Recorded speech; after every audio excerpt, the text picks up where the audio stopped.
قتل ہونے کے دردناک عذاب سے بچنے کے لیے بس یہی کر سکتا تھا کہ وہاں سے بھاگ جاؤں، مگر میں نے محسوس کیا کہ اس تماشبین کی مرضی کے بغیر وہاں سے ہل بھی نہیں سکتا۔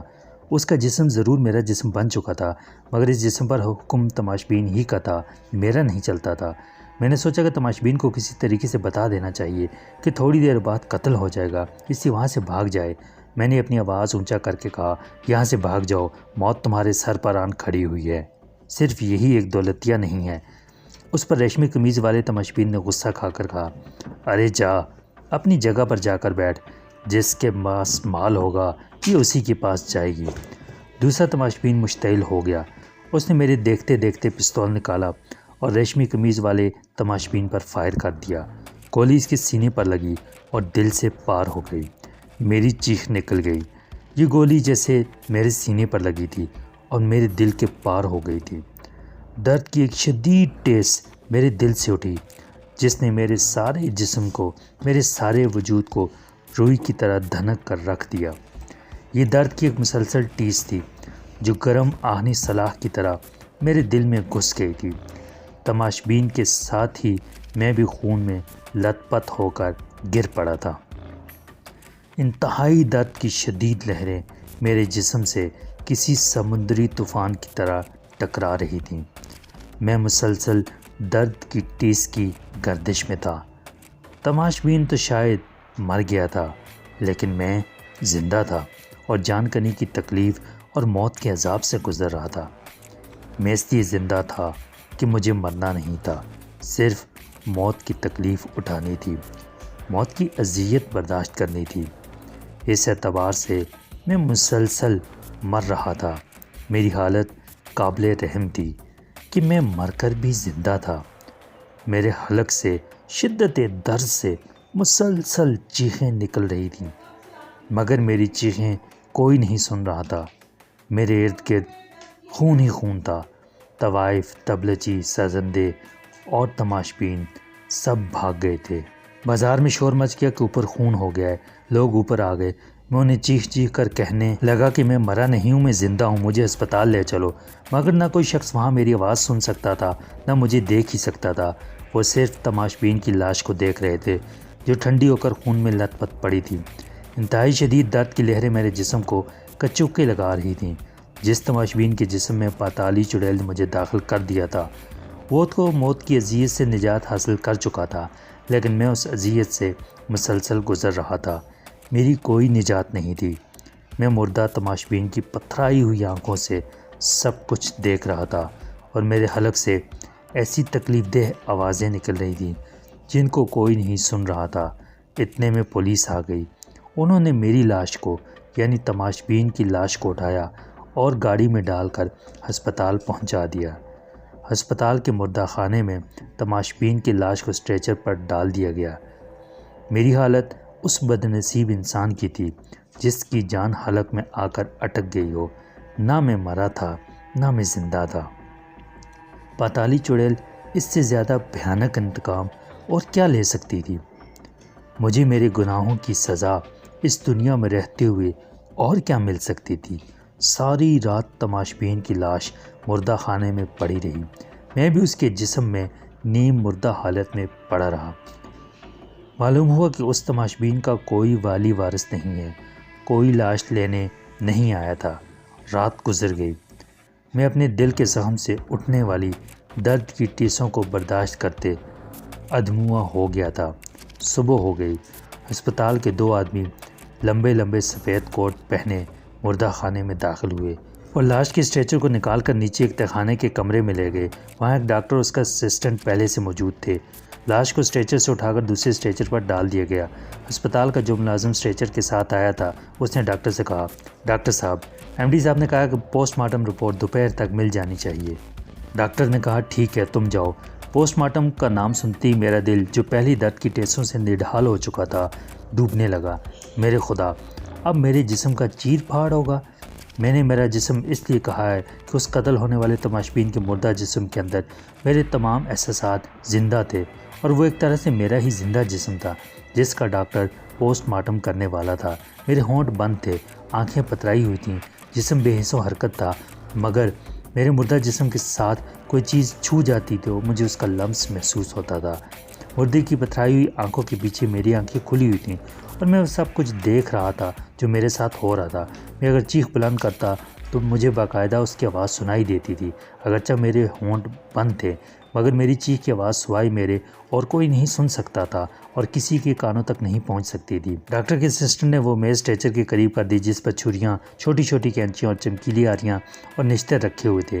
ڈاکٹر مردے کا پوسٹ مارٹم بڑی بے دردی سے کرتے ہیں، اس لیے انہیں پتہ ہوتا ہے کہ مردے کو تکلیف کا ذرا سے بھی احساس نہیں ہوگا، لیکن انہیں کون بتاتا کہ اس مردے کے جسم میں میری روح زندہ ہے، میرا احساس زندہ تھا۔ میرے خدا، پتالی مجھ سے کس قدر ہولناک انتقام لے رہی تھی۔ میرے جسم پر سے چادر ہٹا دی گئی تھی۔ ڈاکٹر کے اسسٹنٹ نے میرے سارے جسم پر لال رنگ کی کوئی دوائی لگا دی۔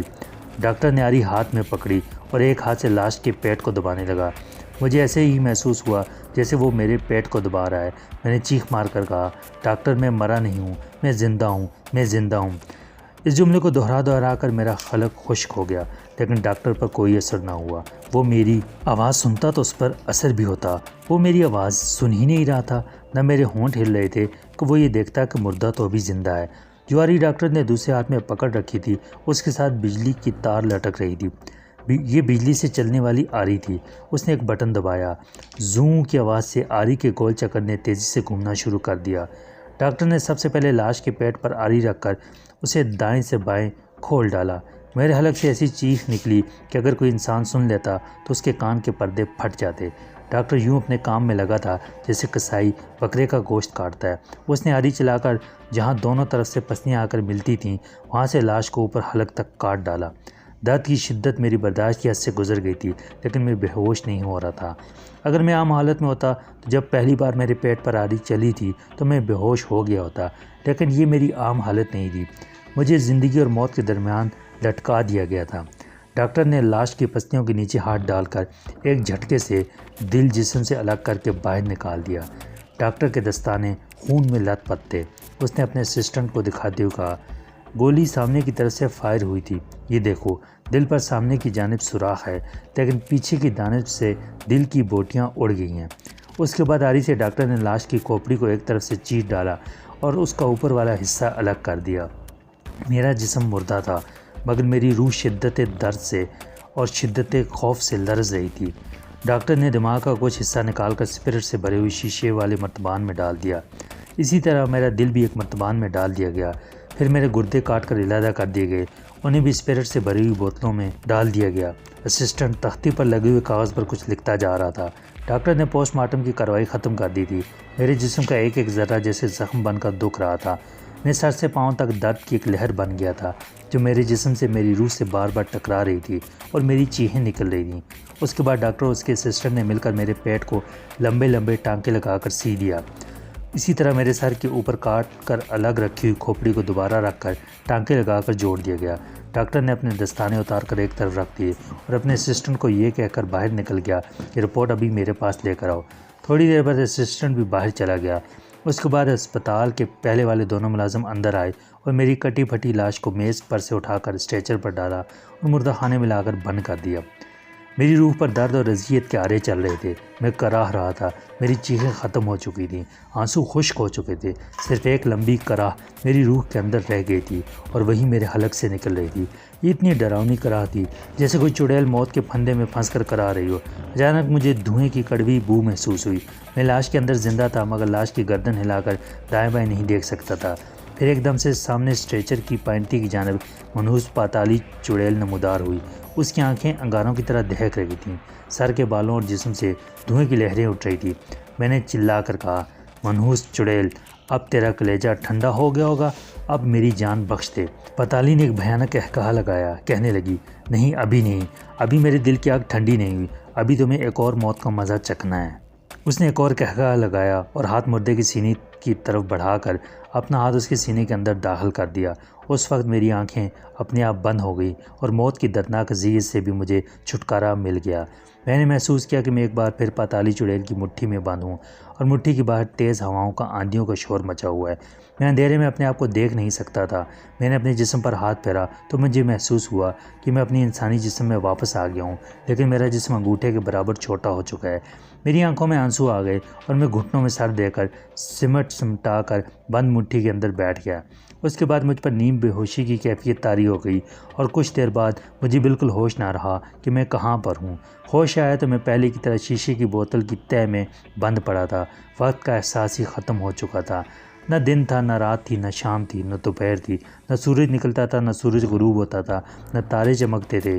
ہوش اور بے ہوشی کے درمیان ایک طویل لمحہ تھا، ایک طویل سفر تھا جو کچھ معلوم نہیں تھا کہ کب شروع ہوا تھا اور کب ختم ہونے والا تھا۔ میری یادداشت ضرور قائم تھی۔ مجھے احساس تھا، مجھے معلوم تھا کہ میرا نام سلیم احمد ہے، لاہور کی اکبری منڈی میں میری دکان ہے، میرا دوست خالد میرا شریک کار ہے، میرے ماں باپ فوت ہو چکے ہیں اور آسمہ میری بہن ہے جس کو میں نے پاتالی چڑیل کی ہلاکت خیز قبضے سے نجات دلائی تھی، اور اب پاتالی چڑیل مجھ سے اس کا انتقام لے رہی تھی۔ میں اپنے انگوٹھے کے برابر جسم لیے بوتل کی تہہ میں گمسم بیٹھا رہا۔ یہ پاتالی چڑیل کی اسیب زدہ کوٹری تھی۔ اس طرح کوٹری میں آمنے سامنے دیوار پر 2 دیے جل رہے تھے۔ کبھی لگتا تھا کہ دیے بجھ رہے ہیں، کبھی لگتا ہے ان کی لو پہلے سے زیادہ تیز ہو گئی ہے، کبھی ایسے محسوس ہوتا کہ کوٹری میں گپ اندھیرا ہو گیا ہے۔ میں کچھ ہوش میں تھا، کچھ ہوش تھا، اس کے بعد مجھے واقعی کوئی ہوش نہ رہا۔ مجھے محسوس ہوا کہ میرے چھوٹے سے جسم سے ہوا کے تھپیڑے بار بار ٹکرا رہے ہیں۔ مجھے ہوش آ گیا۔ میں نے آنکھیں کھول کر دیکھا۔ میں بوتل میں نہیں تھا، میں پاتالی چڑیل کی مٹھی میں بند تھا۔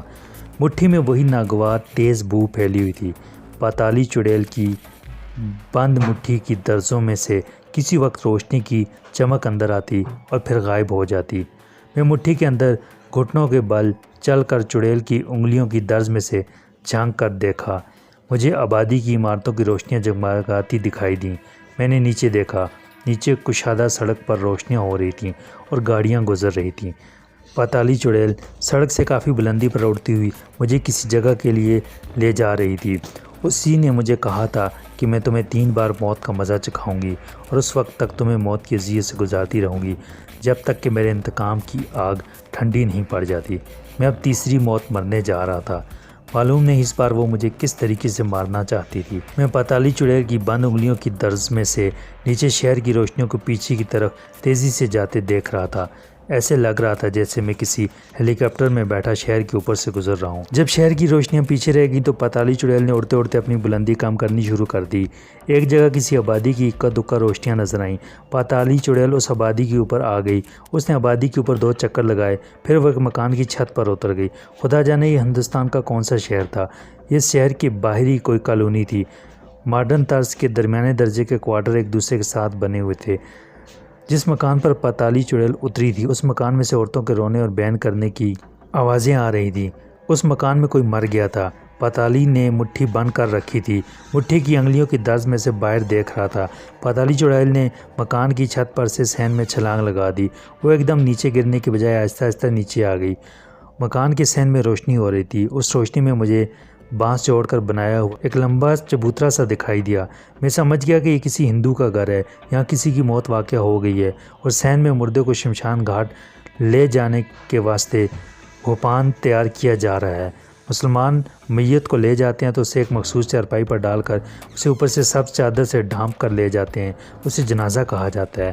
ہندو اپنے مردے کو جلانے کے لیے شمشان گھاٹ بانسوں سے جوڑ کر بنائے ہوئے جس اسٹریچر پر ڈال کر لے جاتے ہیں اسے بھوپان کہتے ہیں۔ چنانچہ جب کسی ہندو کا مردہ شمشان کی طرف لے جا رہا ہوتا ہے تو کہتے ہیں کہ بھوپان جا رہا ہے۔ پاتالی چڑیل مجھے مکان کے اس کمرے میں لے گئی جہاں سے عورتوں کے بین کرنے کی دبی دبی دردناک آوازیں آ رہی تھیں۔ میں نے دیکھا کہ مردہ عورت کمرے کے وسط میں پڑی ہے۔ اس کا صرف منہ ننگا ہے، باقی سارا جسم سرخ ریشمی کپڑے سے ڈھکا ہوا ہے۔ ہندوؤں کے گھر میں جب کوئی مر جاتا ہے تو اسے فوراً چارپائی یا پلنگ پر سے اٹھا کر زمین پر ڈال دیتے ہیں۔ ان کا یہ عقیدہ ہے کہ اگر مرنے کے بعد 1 منٹ بھی مردہ چارپائی پر پڑا رہے تو اس کی بدبو اس گھر کو چمٹ جاتی ہے اور گھر والوں کو اس وقت تک ڈراتی اور تنگ کرتی رہتی ہے جب تک کہ اس گھر میں کوئی اور مر نہیں جاتا۔ مردہ خواہ کسی امیر کا ہو، غریب کا ہو یا وہاں کے پردھان منتری کو ہو، اس کی جان نکلتے اسے پلنگ پر سے اٹھا کر فوراً زمین پر ڈال دیا جاتا ہے۔ اس گھر میں کسی عورت کی موت واقع ہو گئی تھی اور اس کے مردے کو فرش پر لٹایا ہوا تھا۔ اس کے ارد گرد عورتیں بیٹھی بیان کر رہی تھی۔ میں نے ایک نظر مردہ عورت کو دیکھا۔ مردہ عورت نوجوان لڑکی تھی۔ اس کے مردہ جسم پر سرخ ریشمی چادر اس لیے ڈال دی گئی تھی کہ اس کی ابھی شادی نہیں ہوئی تھی۔ یہ بھی معلوم تھا کہ اگر کوئی کنواری ہندو لڑکی فوت ہو جائے تو اس کے جسم کو سرخ ریشمی چادر میں لپیٹ کر شمشان گھاٹ لے جایا جاتا ہے۔ چڑیل لڑکی کے مردہ جسم کے پاؤں کی طرف کھڑی تھی۔ اس نے مٹھی کھول دی اور مجھے اس طرح 2 انگلیوں کی چمٹی میں پکڑ لیا اور اپنی دیکھتی ہوئی سرخ آنکھوں کے قریب لا کر بولی، اب میں تمہیں ایک تیسری قسم کی موت کا مزہ چکھاؤں گی، یہ اگنی کی موت ہوگی۔ پتالی نے ایک قہقہہ لگایا اور مجھے دوبارہ مٹھی میں بند کر کے نوجوان لڑکی کے مردہ جسم میں ڈال دیا۔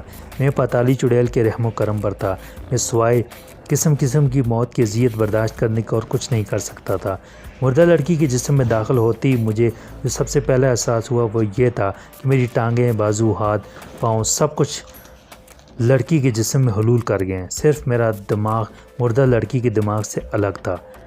لڑکی کے مردہ جسم کو تو کچھ بھی محسوس نہیں ہوتا ہوگا، لیکن مجھے سب کچھ محسوس ہو رہا تھا۔ لڑکی کی ٹانگوں، بازوؤں اور سارے جسم میں جان پڑ گئی تھی۔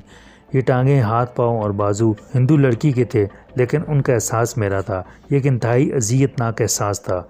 مردہ لڑکی کی آنکھیں پتھرائی ہوئی تھیں، لیکن ان پتھرائی ہوئی آنکھوں کے پیچھے بینائی میری تھی۔ میں وہاں سب کچھ دیکھ رہا تھا۔ مردے کے پاؤں کی جانب جہاں پہلے پتالی چڑیل کھڑی تھی اب وہاں سے غائب تھی۔ اب مجھے اس لڑکی کے ساتھ چتا کی آگ میں جلنا تھا اور ایک بہت بڑی المناک موت کے تجربے سے گزرنا تھا۔ یہ آگ میں جلنے والی موت تھی۔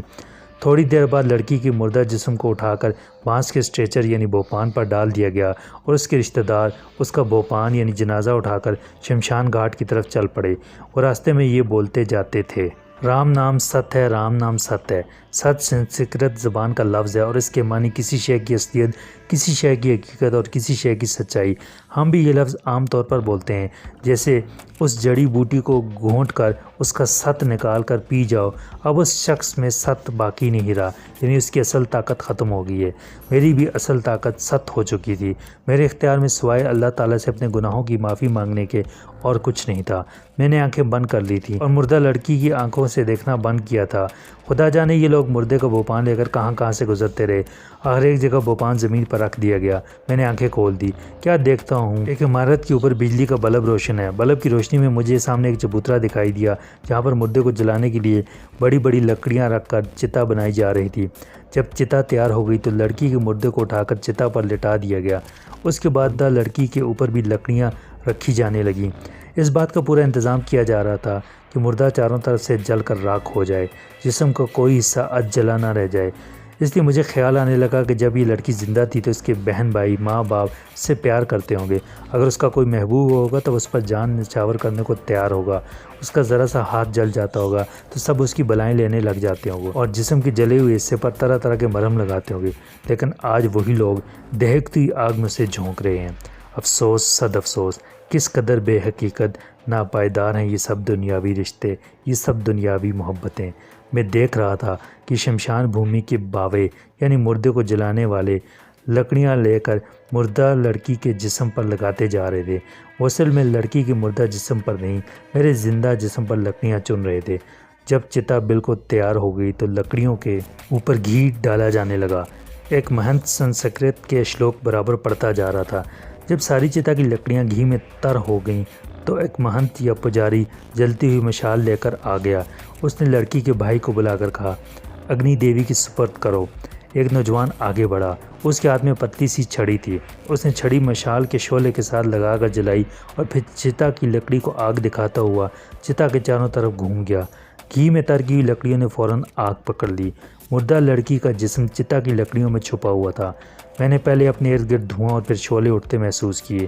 دیکھتے ہی دیکھتے میرے چاروں جانب آگ کے شعلے دیواریں بن کر لہرانے لگے اور میرا جسم اس آگ میں جلنے لگا۔ جسم لڑکی کا جل رہا تھا، مگر جلنے کی اذیت کا احساس مجھے ہو رہا تھا۔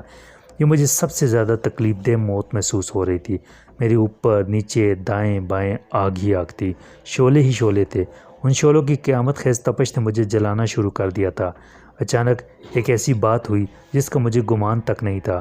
مجھے ایک زبردست دھکا لگا اور جیسے کسی نے مجھے نیچے سے اوپر اچھال دیا اور میں چتا کے شعلوں میں سے اچھل کر باہر جا پڑا۔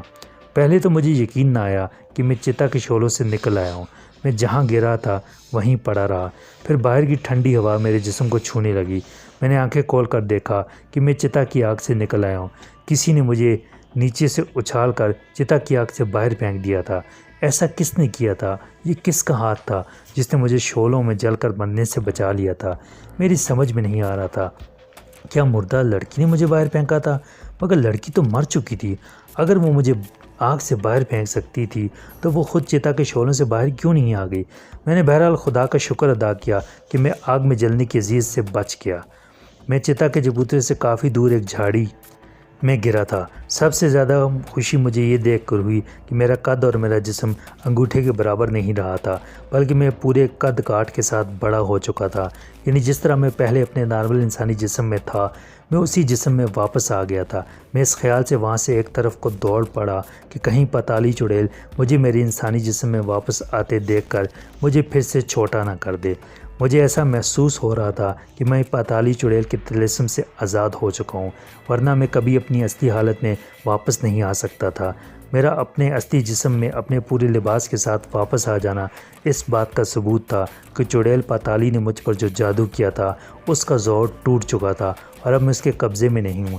میں شمشان گھاٹ اور جلتی ہوئی چتا کے شعلوں سے دور ایک کھیت میں دوڑتا چلا جا رہا تھا۔ جب میں دوڑتے دوڑتے تھک گیا تو کھیت کی مینڈ پر بیٹھ گیا۔ میں نے گردن موڑ کر دیکھا۔ دور کچھ فاصلے پر مردہ لڑکی کی چتا سے شعلے بلند ہو رہے تھے۔ ایک خوف میرے دل میں بار بار پیدا ہو رہا تھا کہ چڑیل پتالی کو ابھی شاید میری کایا پلٹ کا پتہ نہیں چلا، کیونکہ وہ چتا کے پاس نہیں ہوگی۔ جیسے اسے معلوم ہوگا کہ میں اس کے طلسمی پنجے سے آزاد ہو گیا ہوں، وہ اسی وقت آندھی کی طرح میرے سر پر پہنچ جائے گی اور مجھے پھر سے اپنے قبضے میں کر لے گی۔ میں نے اٹھ کر دوبارہ دوڑنا شروع کر دیا۔ رات گہری ہو چکی تھی۔ میرے ارد گرد کھیتوں پر اندھیرا چھایا ہوا تھا۔ میں کہیں رکے بغیر دوڑتا چلا جا رہا تھا۔ میرا سانس پھول گیا۔ میں اتنا تھک گیا کہ میرے لیے مزید دوڑنا ناممکن ہو گیا۔ میں وہیں کھیت میں گر پڑا اور لمبے لمبے سانس لینے لگا۔ آسمان پر تارے چمک رہے تھے۔ خدا جانے یہ کون سا علاقہ تھا۔ میں نے آنکھیں بند کر لی اور خدا کے حضور تصور ہی تصور میں سجدہ ریز ہو کر اپنے گناہوں کی معافی مانگنے لگا۔ میری آنکھوں میں آنسو آ گئے۔ میں نے سخت دل سے دعا مانگی، یا اللہ پاک، مجھے اس منحوس چڑیل کے طلسم سے ہمیشہ کے لیے آزاد کر دے اور مجھے میرے شہر لاہور پہنچا دے۔ مجھے لاہور میں اپنا گھر، اپنی دکان اور اپنی بہن یاد آنے لگی۔ کیا خبر اب میں لاہور شہر کبھی پہنچ بھی پاؤں گا یا نہیں؟ پتالی چڑیل مجھے اتنی آسانی سے چھوڑنے والی نہیں تھی۔ جیسے ہی اسے میرا پتہ چلا کہ میں اس کے طلسم سے نکل آیا ہوں، وہ طوفانی بگولے کی طرح میرے پاس آئے گی اور مجھے پھر سے اپنے قبضے میں کر لے گی۔ میں کھیت میں سے اٹھا اور دوڑنے لگا۔ کچھ فاصلے پر مجھے جھلملاتی روشنیاں نظر آ رہی تھیں۔ میرا رخ ان روشنیوں کی طرف تھا۔ پتہ نہیں یہ کس شہر کی روشنیاں تھیں، یہ کسی قصبے یا ریلوے اسٹیشن کی روشنیاں تھیں۔ میں دوڑتے دوڑتے اب اتنا تھک گیا تھا، میری ٹانگوں میں مزید دوڑنے کی طاقت نہ رہی تھی۔ میں دوڑنا بند کر کے تیز قدموں سے چلنے لگا۔ جھلملاتی روشنیاں قریب ہوتی جا رہی تھیں۔ مجھے ان روشنیوں میں اب ایک جگہ زمین سے بلندی پر سرخ روشنی بھی نظر آنے لگی تھی۔ میرے دل نے کہا ضرور یہ کوئی ریلوے اسٹیشن ہے جس کے سگنل کی یہ سرخ لائٹ ہے۔ میرا اندازہ درست نکلا۔ کھیتوں اور میدانوں میں کچھ دور تک چلنے کے بعد ایک اونچا بند آ گیا۔ میں بند کے اوپر چڑھا تو دیکھا کہ ایک ریلوے لائن تھی۔ ریلوے لائن کو دیکھ کر میں بڑا خوش ہوا۔ میں کسی ٹرین میں سوار ہو کر اس منحوس علاقے سے بہت دور جا سکتا تھا۔ بائیں جانب دور بہت سی روشنیاں تھیں۔ یہ یقیناً کسی ریلوے اسٹیشن کی روشنیاں تھیں۔ میں نے ریلوے لائن کے ساتھ جلدی جلدی چلنا شروع کر دیا۔ رات سرد تھی۔ اس سردی سے میں نے اندازہ لگا لیا کہ میں ملک ہندوستان کے شمالی علاقہ جات میں ہی ہوں، کیونکہ ہندوستان میں صرف شمالی علاقوں میں سردی پڑتی ہے، جنوبی علاقوں میں سردی نہیں ہوتی۔ گرمی بہت زیادہ پڑتی ہے۔ سردیوں کے دنوں میں موسم خوشگوار ہو جاتا ہے اور اس کے فوراً بعد پھر سے گرمی پڑنے لگتی ہے۔ میں نے کرتا پاجامہ پہن رکھا تھا اور پرانی جیکٹ پہنی ہوئی تھی۔ دوڑنے اور تیز چلنے سے ویسی بھی سردی کا احساس ختم ہو گیا تھا۔ میں لائنوں لائن چلتا ریلوے اسٹیشن کے ایک پلیٹ فارم پر آ گیا۔ میں نے پیچھے مڑ کر دیکھا۔ مجھے یہ دھڑکا لگا ہوا تھا کہ کہیں منحوس چڑیل پتالی میرا پیچھا نہ کر رہی ہو۔ میرے پیچھے دور تک خالی ریلوے لائن ہی نظر آ رہی تھی۔ مجھے کچھ یقین سا ہونے لگا کہ خدا نے میری دعا قبول فرما لی ہے اور میں پتالی کے طلسم سے نجات حاصل کر چکا ہوں۔ میں نے فوراً فیصلہ کر لیا کہ یہاں سے میں کسی اور ٹرین میں سوار ہونے کی کوشش کروں گا جو لاہور جا رہی ہو۔ میں نے اپنی جیب میں ٹٹول کر دیکھا۔ تو معلوم ہوا کہ میرے پاس پھوٹی کوڑی بھی نہیں۔ میری ساری جیبیں خالی تھی۔ میں نے سوچا کہ میں بغیر ٹکٹ ہی لاہور جانے والی گاڑی میں بیٹھ جاؤں گا۔ میں معلوم کرنا چاہتا تھا یہ کس شہر کا اسٹیشن ہے اور کیا یہاں سے کوئی گاڑی لاہور کی طرف جاتی ہے۔ میرے ہونٹ خشک ہو گئے تھے مگر مجھے پیاس بالکل نہیں لگ رہی تھی، بھوک ہی محسوس ہو رہی تھی۔ میں اسی نتیجے پر پہنچا کہ مجھ پر پاتالی چڑیل کے جادو کا اثر ہے، صبح مجھے پیاس بھی لگے گی اور بھوک بھی لگ جائے گی۔ ریلوے اسٹیشن پر پولیس کے سپاہیوں کو دیکھ کر میرا حوصلہ بڑھ گیا تھا اور مجھ میں خود اعتمادی بھی واپس آ گئی تھی۔ یہ کوئی اتنا بڑا ریلوے اسٹیشن نہیں تھا۔ پلیٹ فارم پر چند ایک مسافر اپنے سامان کے پاس بیٹھے تھے۔ ایک جگہ چائے کے اسٹال کے پیچھے دیوار پر انگریزی اور اردو میں اسٹیشن کا نام دھول گھاٹ لکھا ہوا تھا۔ خدا جانے یہ کس علاقے کا اسٹیشن تھا۔ ایک ہی پلیٹ فارم جہاں ایک ہی ریلوے لائن تھی، دوسری طرف ریل کی پٹریوں پر 2-3 بوگیاں تھیں۔ میں نے سوچا کہ کسی سے معلوم کرنا چاہیے کہ یہاں سے لاہور کی طرف کون سی گاڑی جاتی ہے۔ پلیٹ فارم کے گیٹ پر ریلوے کا ٹکٹ چیک کر اسٹول پر بیٹھا اپنے پاس کھڑے پولیس کے سنتری سے باتیں کرنے میں مشغول تھا۔ میں نے سوچا کہ اس سے لاہور جانے والی ٹرین کا پتہ کرنا چاہیے۔ میں ٹی ٹی کے پاس آ گیا۔ میں نے پوچھا، جناب یہاں سے لاہور کی طرف بھی کوئی ٹرین جاتی ہے؟ ٹی ٹی نے جیسے میری بات بالکل نہ سنی تھی، وہ اس طرح بیٹھا سنتری سے ہنس ہنس کر باتیں کیے جا رہا تھا۔ میں نے دوبارہ پوچھا، کیوں جناب یہاں سے لاہور کی طرف کوئی گاڑی جاتی ہے؟ اس دفعہ بھی ٹی ٹی نے میری بات پر کوئی دھیان نہ دیا بلکہ میری طرف دیکھا بھی نہیں۔ مجھے اس ریلوے آفیسر کی بدتمیزی پر سخت غصہ آیا مگر میں نے اسے کچھ نہ کہا اور گیٹ سے نکل کر اسٹیشن کی ڈیوڑی میں آ گیا کہ بکنگ آفس سے معلوم کرتا ہوں۔ بکنگ آفس کی کھڑکی کے آگے ایک دیہاتی کھڑا ٹکٹ لے رہا تھا۔ وہ ٹکٹ لے کر وہاں سے ہٹا تو میں کھڑکی کے پاس آ گیا۔ میں نے جھک کر اندر دیکھا۔ درمیانی عمر کا بکنگ کلرک کھڑکی کی طرف پشت کیے شیلف کے خانوں میں ٹکٹوں کی گڈیاں جوڑ جوڑ کر رکھ رہا تھا۔ میں نے پوچھا، کیوں جناب یہاں سے لاہور کی طرف کون سی گاڑی جائے گی؟ بکنگ کلرک اپنے کام میں لگا رہا، اس نے مڑ کر بھی نہ دیکھا۔ میں نے ذرا اونچی آواز میں کہا، جناب میں آپ سے مخاطب ہوں، پلیز مجھے بتائیے کہ کیا یہاں سے کوئی ٹرین لاہور کی طرف جاتی ہے؟ بکنگ کلرک پر اب بھی کوئی اثر نہ ہوا۔ میرا جی چاہا کہ میں کوئی پتھر اٹھا کر بکنگ کلرک کے سر پر دے ماروں۔ بکنگ آفس کی کھڑکی پر لوہے کا جنگلہ چڑھا ہوا تھا، اس کے درمیان میں ہاتھ ڈالنے کے لیے تھوڑی سی جگہ بنی ہوئی تھی۔ جنگلے کے پاس اندر کی جانب ایک پیپر ویٹ پڑا تھا۔ میں نے اسے اٹھا کر کاؤنٹر پر 2-3 بار آہستہ آہستہ مارا۔ اس کی آواز پر بھی بکنگ کلرک نے پیچھے مڑ کر نہ دیکھا۔ میں سوچنے لگا کہ یا تو اس ریلوے اسٹیشن کے اسٹاف کے لوگ بہرے ہیں یا پھر بے حد مغرور ہیں اور مسافروں کو انہیں بالکل خیال نہیں ہے۔ مجھے غصہ تو بہت آیا لیکن میں غصہ پی گیا۔ عین اس وقت بکنگ کلرک شیلف سے ہٹ کر کھڑکی کے آگے جو اونچی کرسی تھی اس پر آ کر بیٹھ گیا۔ اب اس کا رخ میری طرف تھا۔ میں نے بڑے آرام سے پوچھا، کیوں جناب یہاں سے لاہور کی طرف کوئی گاڑی جاتی ہے؟ جب اس بار بھی بکنگ کلرک نے نہ تو میری طرف دیکھا اور نہ میرے سوال کا جواب دیا تو مجھے بڑی حیرت ہوئی۔ مجھے ایسا لگا کہ یہ بکنگ کلرک صرف بہرا ہی نہیں ہے بلکہ نابینا بھی ہے۔ میں نے ہاتھ اندر ڈال کر پیپر ویٹ دوبارہ اٹھایا اور اسے کاؤنٹر پر بجاتی اونچی آواز میں کہا، کیوں جناب آپ بہرے ہیں کیا؟ میں بول بول کر تھک گیا ہوں اور آپ میری طرف آنکھ اٹھا کر بھی نہیں دیکھ رہے۔ میں نے پیپر ویٹ کاؤنٹر پر رکھ دیا تھا۔ میں نے دیکھا کہ بکنگ کلرک ٹکٹکی باندھے پیپر ویٹ کو تک رہا تھا۔ مجھے سخت غصہ آیا۔ میں نے پیپر ویٹ اپنی طرف کھسکا لیا اور تلخ لہجے میں کہا، آپ میری بات کا جواب کیوں نہیں دے رہے؟ میں آپ کی شکایت کروں گا۔ بکنگ کلرک پھٹی پھٹی آنکھوں سے پیپر ویٹ کو دیکھ رہا تھا۔ بکنگ کلرک نے ہاتھ آگے کر کے پیپر ویٹ کو دوبارہ وہاں رکھ دیا جہاں وہ پہلے موجود تھا۔ میں نے پیپر ویٹ کو دوبارہ اپنی طرف کھسکا لیا۔ بکنگ کلرک بدک کر کرسی سے نیچے اترا اور پیچھے ہٹ کر کھڑا ہو گیا۔ وہ مسلسل پیپر ویٹ کو تک رہا تھا۔ مجھے یقین ہو گیا کہ پاگلوں کا ریلوے اسٹیشن ہے۔ میں نے بھی فیصلہ کر لیا تھا کہ اس شخص سے پوچھ کر رہوں گا۔ بکنگ کلرک نے اپنی پینسل کاؤنٹر پر ایک طرف رکھ دی۔ میں نے ہاتھ آگے کر کے پینسل پکڑ لی اور اسے کاؤنٹر پر بجاتے ہوئے کہا، میں اس وقت تک آپ کو نہیں چھوڑوں گا جب تک آپ مجھے یہ نہیں بتائیں گے کہ یہاں سے لاہور کی طرف کوئی ٹرین جاتی ہے یا نہیں۔ میں نے دیکھا کہ ادھیڑ عمر بکنگ کلرک کا چہرہ خوفزدہ سا ہو گیا ہے۔ اس نے کسی کو آواز دی۔ ایک چپڑاسی دوسری طرف سے نکل کر وہاں آ گیا۔ کیا بات ہے بابو جی؟ چپڑاسی نے آتے ہی بکنگ کلرک سے پوچھا۔ بکنگ کلرک کی نظریں اس پینسل پر جمی ہوئی تھیں جو میرے ہاتھ میں تھی۔ اس نے سہمی ہوئی آواز میں چپڑاسی سے کہا، یہ پینسل دیکھ رہے ہو؟ چپڑاسی نے پینسل کی طرف دیکھا۔ میری سمجھ میں نہیں آ رہا تھا کہ یہ لوگ کیا ڈرامہ کر رہے ہیں۔ میں نے پینسل کاؤنٹر پر زور سے پٹک دی اور چپڑاسی سے مخاطب ہو کر کہا، تمہارا افسر تو گونگا بہرا اور اندھا ہے، تم ہی مجھے بتا دو کہ یہاں سے کوئی گاڑی لاہور کی طرف جاتی ہے؟ چپڑاسی نے بھی جیسے میری آواز بالکل نہیں سنی تھی، وہ بھی پھٹی پھٹی آنکھوں سے پینسل کو دیکھ رہا تھا جو میرے ہاتھ سے پٹکے جانے کے بعد پیپر ویٹ کے ساتھ جا کر لگ گئی تھی۔ چپڑاسی نے ہاتھ باندھ کر کہا، ہے رام ہے رام۔ بکنگ کلرک دھیمی اور سہمی آواز میں کہنے لگا، رامو، پہلے پیپر ویٹ اپنے آپ کو اوپر اٹھ کر نیچے آ گیا تھا، اب پینسل اپنے آپ اوپر کو اٹھ کر کاؤنٹر پر گر پڑی ہے۔ چپراسی کپکپاتی آواز میں بولا، بابو رام ناتھ جی، میں اسٹیشن ماسٹر صاحب کو بلاتا ہوں۔ اور چپراسی جلدی سے دوسری طرف نکل گیا۔